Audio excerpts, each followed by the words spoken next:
அஸ்ஸலாமு அலைக்கும். இன்றைக்கி சமையல் அட்டகாசம் பகுதியில் உங்களுக்கு நான் வந்து லுங்கி எப்படி நான் ஓரம் அடித்து தைக்கிறதுன்னு சொல்லித்தரேன்.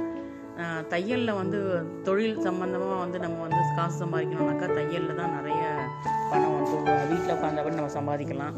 டைம் ஒதுக்கிட்டு 1 ஹவர் உட்காந்தா கூட போதும், எத்தனையோ லுங்கி அடிச்சிடலாம். அப்படி இல்லை நீங்கள் ப்ளவுஸோ இல்லை சாரீ ஓரம் அடிக்கிறது இல்லை சுடிதார் தைக்கிறது இந்த மாதிரி கற்றுக்கிட்டீங்கன்னா கூட நல்லாவே சம்பாதிக்கலாம். துணி வாங்குறதை விட தைக்க கூலி தான் இப்போ வந்து ரொம்ப அதிகமாக இருக்குது காசு. அது நீங்களே கற்றுக்கிட்டு செஞ்சிங்கனாக்கா உங்களுக்கு ரொம்ப வசதியாக இருக்கும். உங்கள் வீட்டுடைய தையல் கூலியை நீங்கள் கம்மி பண்ணிக்கலாம், மற்றவங்களுக்கும் தைச்சி கொடுக்கலாம். ஃபஸ்ட்டு வந்து பாபினில் வந்து நூல் சுற்றிடுங்க. அந்தந்த மிஷினுக்கு ஏற்ற மாதிரி அந்தந்த சுற்றுற இது மாறுபடும். அதன்படி நீங்கள் வந்து நூல் சுற்றிங்க. அதுக்கப்புறம் நூல் கோத்துக்கிட்டு ரெடியாக வச்சுருங்க. எந்த லுங்கி தைக்க போகணும் அந்த கலருக்கு ஏற்ற மாதிரி நூலை கோத்துருங்க. லுங்கின்னு எடுத்ததும் முதல்ல என்ன பண்ணணும்னாக்கா அந்த சைடில் வந்து ஓரம் வந்து மடிச்சு தைக்கிறது வந்து அப்படியே தைச்சிங்கனாக்கா அப்படியே கோணலாம் போயிடும். அதனால் வந்து அது வந்து கரை பார்த்து ஃபஸ்ட்டு கரெக்டாக க்ளீனாக அந்த கோடு படி நம்ம வந்து அந்த ஓரத்தை வந்து கட் பண்ணி எடுக்கணும். ஒரு 2 பக்கமும் அதே மாதிரி பிரித்து வச்சு ஒரு பக்கம் நல்லா அந்த கோடு படி நம்ம அந்த இது பிரித்து அந்த ஓரத்தை பிரித்து எடுத்துட்டு அந்த கரெக்டாக கலந்து பண்ணிங்க. நல்ல பக்கம் கெட்ட பக்கம் எதுனாக்கா வெளியில் வந்து கொடுத்துட்டு நிற்கும், அதுவும் வெளி பக்கம் இருக்கணும். சாஃப்டாக இருக்கிறது வந்து உள்ள ஒரு பொட்டு பொட்டாக கொடுத்துட்ருக்கோம் அந்த இடுப்பு கிட்ட பகுதியில் லைனாக, அது உள் பக்கம் அப்படி திருப்பிக்கிட்டு ஒன்று மேலே ஒன்று வைக்கணும். நீங்கள் 2 பக்கமும் வெட்டிங்க. ஃபஸ்ட்டு படத்தில் காமிக்கிற மாதிரி அந்த நீங்கள் 2 பக்கமும் வெட்டிட்டிங்கனாக்கா உங்களுக்கு வந்து நீட்டாக 2 பக்கமும் இணைச்சி தைக்கிறதுக்கு வசதியாக இருக்கும். ஜாக்கிரதையாக பார்த்து பின்னாடி எதுவும் பின்னாடி அந்த லுங்கி வந்து மடிப்பு இல்லாமல் ஒத்தையாக தான் இருக்குதான்னு பார்த்துங்க. செக் பண்ணிக்கிட்டு நீங்கள் கட் பண்ணிக்கலனாக்கா பின்னாடி உள்ள இது கட்டாச்சுனாக்கா லுங்கி வேஸ்ட்டாக போயிடும்.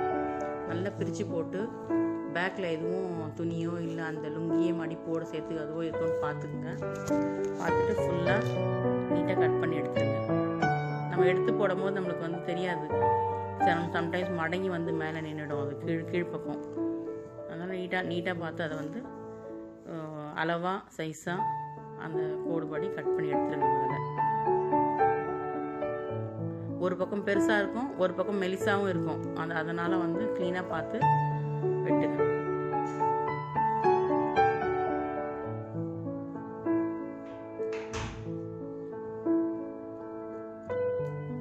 வெட்டிட்டு தைக்கும் போது என்ன பண்ணணும்னாக்கா ஒன்றுக்கு மேலே ஒன்று வைக்கணும். அதாவது ஒன்று மேலே உள் பக்கம் திருப்பிக்கிட்டு அந்த மேல் பக்கம் இருக்குல்ல அது உள் பக்கமாக தைக்கணும். உள் பக்கம் மேலே அந்த அட்டையெல்லாம் ஒட்டியிருக்குல்ல அதுதான் மேல் பக்கம், அது உள்ளே போயிடணும். திருப்பிக்கிட்டு வந்து மேலே நீங்கள் என்ன பண்ணணும், அந்த பாருங்க மேலே இதுதான் வந்து நல்ல பக்கம். அது அந்த பொட்டு பொட்டாக வரும் மேலே அந்த இழை தைச்சது, அதன்படி நம்ம வந்து திருப்பிக்கிட்டு ஒன்றுக்கு மேலே ஒன்று வைங்க. படத்தில் காமிக்கிற மாதிரி கீழே உள்ள பகுதி வந்து கொஞ்சம் பெருசாகவும் மேலே உள்ள பகுதி வந்து 1/2 இன்ச்சு உள்ளுக்குள்ளேயும் வைக்கணும். இந்த லுங்கிக்கு வந்து மாறுபடும் இந்த மாதிரி வைங்க. நான் படத்தில் காமிச்சிருக்கேன் பார்த்தீங்களா, அதே மாதிரி வைங்க. வச்சு கொஞ்சம் தள்ளி 2வது மடிப்பு இருக்குல்ல அங்கேருந்து நான் கை வச்சுருக்கேன், அந்த மாதிரி தள்ளி ஆஃப் சென்டிமீட்டர் தள்ளி நீங்கள் தையல் போட ஆரம்பிக்கணும். கரெக்டாக அந்த 1/2 சென்டிமீட்டர் தள்ளிக்கணும். கரெக்டாக பிடிச்சிக்கணும். அதுக்கப்புறம் தச்சு முடித்ததும் மேலே பாருங்கள் அதை வந்து மடித்து பிரித்து வைக்கணும். அந்த லுங்கியை பிரிச்சுட்டு நடுவில் தையல் போடணும். அதாவது உள்பக்கம் வந்து 2 தையல் வரும், மேல் பக்கம் வந்து ஒரே தையல் தான் வரும். இப்போ முதல்ல நம்ம வந்து ஒரு பக்கத்தை அடிக்கலாம். ஃபஸ்ட் இப்போ ஒன்று மேலே ஒன்று வச்சோம்ல, ஒன்று மேலே ஒன்று வச்சு கொஞ்சம் தள்ளி 1/2 சென்டிமீட்டர் தள்ளி லைனாக வந்து தையல் போடுங்க. ஃபஸ்ட்டு நூல் கோத்துக்குங்க. நூல் கோத்துட்டு அதை வந்து தைக்க ஆரம்பிக்கணும். அது ப்ளவுஸ் தைக்க கண்டிப்பாக கற்றுக்கிட்டிங்கன்னா உங்களுக்கு ரொம்ப நல்லது. சின்ன சின்ன பிள்ளைங்களது பாவாடை சட்டை இது வந்து நீங்கள் சின்ன சின்ன வீட்டில் உள்ள பழைய சேலைங்க பழைய பாவாடைங்களை வச்சு கூட தைச்சி நீங்கள் கற்றுக்கலாம் தையல் போடுறதுக்கு. அப்படி தையல் போடுறதுக்கு முன்னாடி வந்து என்ன பண்ண மிஷினுக்கு எண்ணெய் போட்டுக்குங்க. எண்ணெய் போட்டுட்டு தைக்க தெரியாதவங்க ஒரு நியூஸ் பேப்பர் வச்சு ஃபஸ்ட்டு அடித்து பழகிக்குங்க. பேசிக்காக கற்றுக்கிட்டிங்கனாக்கா உங்களுக்கு வந்து ரொம்ப ஈஸி. இது சின்ன சின்ன ஐட்டம் நீங்கள் கடன்னு தைச்சிடலாம். இது நீங்கள்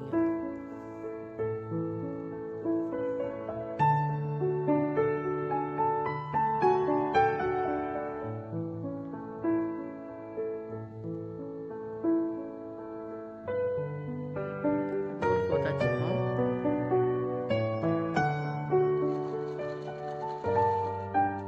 வந்து 2 தையல் நல்லா ஒரு 2 ஸ்டார்ட் பண்ணும்போது மேலே கீழே 2 அடி அடிச்சுக்கணும். ஒரு தடவை அடிச்சுட்டு மறுபடியும் போய் அதே மாதிரி இன்னொரு தடவை வரணும். வந்தீங்கன்னா நேராக நீங்கள் அப்படியே அடிக்க வேண்டியது தான். ஒன்று மேலே ஒன்று வச்சு பார்த்து அந்த தையல் வந்து உள்ளே போயிடாமல் வெளிப்பக்கம் ஒரு 1/2 சென்டிமீட்டர் இருக்கணும். அந்த உள் பக்கம் உள்ளது வந்து அதுக்கு உள்ளே 1/2 சென்டிமீட்டர் வரணும். நான் புரியுதா உங்களுக்கு சொல்கிறது? இன்னொன்று கூட நான் லாஸ்ட்டில் இன்னொன்று காமிக்கிறேன். நான் மறுபடியும் நீட்டாக அப்படியே அடிச்சிருங்க. அடிச்சுட்டே வாங்க.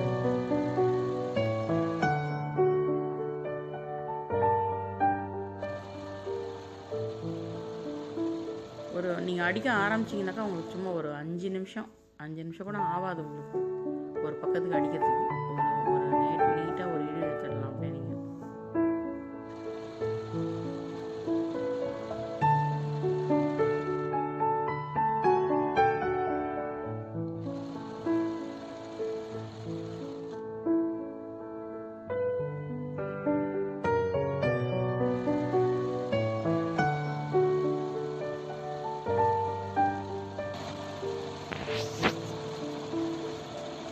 லாஸ்ட்டு எண்டு வரைக்கும் தைச்சி முடிச்சாச்சு. அந்த லாஸ்ட்டில் முடியும் போதும் 2 தையல் போட்டுடுங்க அந்த இதில். இல்லைன்னா நூல் பிரிஞ்சு வந்துடும். அந்த எடுக்கும் போது கொஞ்சம் நூல் விட்டுட்டு அதுக்கப்புறமா வெட்டுங்க. இல்லைன்னா மறுபடியும் ஊசி போக வேண்டியது வரும். ரொம்ப நேரம் எடுக்கும். அப்புறம் அடுத்தது வேஷ்டியை வந்து பிரிச்சுக்குங்க. பிரித்து நடுவில் அடிக்கணும்.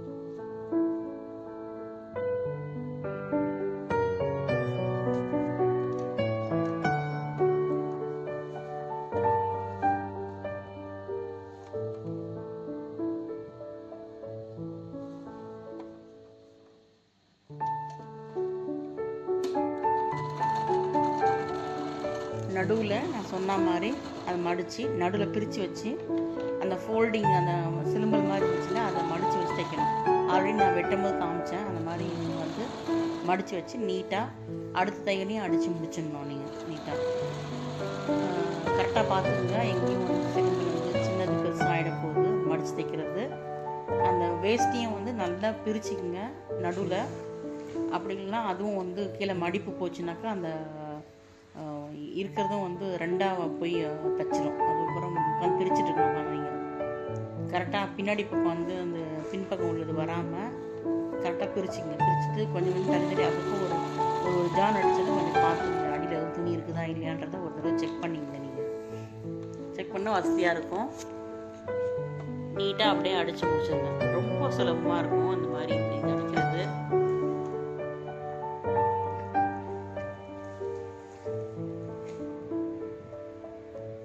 இப்போ ஆன்லைன்லேயே சின்ன மிஷின்கள்லாம் வந்துடுச்சு. ஒரு கம்மி பைசாலேயே வந்துடுச்சு. நிறைய சின்ன மிஷின்லாம் வந்துருக்குது. அதை வாங்கி நீங்கள் ஜென்ஸ் கூட நீங்களே தைச்சிக்கலாம். உங்களுக்கும் சின்ன தையல் விஷயம் நீங்கள் கற்றுக்கிட்டீங்கன்னாக்கா வீட்டில் உங்களுக்கே நீங்கள் தைச்சிக்கலாம். அந்த மாதிரி வீட்டில் இருக்கிற பெண்களும் வந்து சின்னதாக ஒரு வருமானம் வந்தாலும் உங்களுக்கு ஒரு வசதி தானே. உங்களுடைய அத்தியாவசிய தேவைகளை நீங்கள் பூர்த்தி செஞ்சுக்கலாம். யாருடைய கையை எதிர்பார்க்க தேவையில்லை. சின்ன பொருட்கள் என்ன வாங்கணுமோ நீங்கள் வாங்கிக்கலாம். வீட்டு அலங்கார பொருளோ இல்லை உங்களுக்கு தேவையான பொருட்களோ இல்லை அழகு சாதனமோ இல்லை ஹவுஸ் ஹோல்டு ஐட்டம் சின்ன நீங்கள் ஆசைப்படுறது எதுனாலும் நீங்கள் வாங்கிக்கலாம். இந்த மாதிரி ஒரு சின்ன பொருள் ஈட்டுறது மூலமாக சொல்கிறேன். குழந்தைங்களுக்கு ஏதாவது வாங்கி கொடுத்துக்கலாம். யாருக்காவது உதவலாம். இந்த மாதிரி பண்ணலாம். இந்த மாதிரி நீங்கள் கண்டிப்பாக வந்து யாராவது இந்த மாதிரி ஓரம் தைக்கிறது தையல் கலை கண்டிப்பாக தேவை. பெண்களுக்கு நல்ல பொருள் ஈட்டலாம். இதில் நீங்கள் ப்ளவுஸ்லாம் கற்றுக்கிட்டிங்கனாக்கா ரொம்ப நல்லா உங்களுக்கு வசதியாக இருக்கும். ஒரு ப்ளவுஸ் தைச்சாலே இப்போ நல்ல பைசா. இப்போ ஊர்லலாம் உங்களுக்கு தான் நீங்கள் உங்கள் இஷ்டப்படி உங்களுக்கு தைச்சிக்கலாம். நீங்கள் இது முதல்ல நீங்கள் அந்த லுங்கி அந்த சாரினாலேருந்து ஆரம்பிச்சிங்கனாக்கா உங்களுக்கு சுலபமாக இருக்கும். இது ஃபஸ்ட்டு நல்லா தைச்சி பழகிக்கணும். தெரியலனாக்கா அந்த பழைய துணிகளை பிரிச்சியோ இல்லை அது மேலேயோ வச்சுக்கோ நீங்கள் தைச்சி பழகிக்கலாம். பழகிட்டு அதுக்கப்புறம் உங்கள் வீட்டில் உள்ளது வெளியில் உள்ளவங்க அக்கம் பக்கம் உள்ளவங்களுக்கு நீங்கள் தைச்சி கொடுக்கலாம். கண்டிப்பாக இது உங்களுக்கு நல்ல சக்ஸஸாக இருக்கும். எடுத்து நீங்கள் இந்த மாதிரி தைச்சி பார்த்துட்டு சொல்லுங்கள் எப்படி வந்துச்சு, சரியாக வந்துச்சான்ட்டு. புரியலன்னா சொல்லுங்கள், நான் மறுபடியும் சொல்லித்தரேன். அந்த மடித்து வச்சது காமிச்சிருக்கேன் பார்த்தீங்களா? மேலே மடித்ததை கீழே உள்ள துணியை தள்ளிட்டு நடுவில் போடணும் தையலை.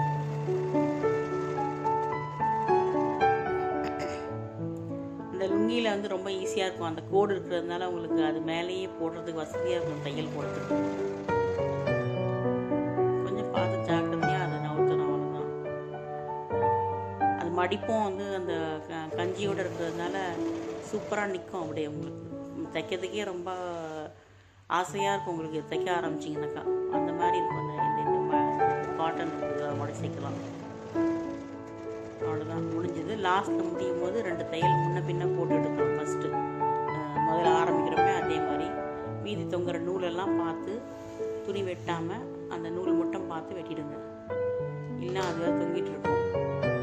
அதை இழுத்து கையால் வெட்டுறேன்னு சொல்லிட்டு துணி கிழிஞ்சிட போகுது. அங்கே பாருங்கள், உள் பக்கம் வந்து 2 தையல் வருது. மேலே வந்து நம்ம 2 தையல் போட்டலாம், அது தையல் நூல்லாம் நின்றுட்டுருக்கோம். அதெல்லாம் பார்த்து வெட்டிடுங்க. மேல் பக்கம் வந்து 1 தையல் தான் வரும். நம்ம பிரித்து வச்சு ஃபஸ்ட்டு அடித்தோம்னா அந்த 1 தையல் தான் மேல் பக்கம் வரும்.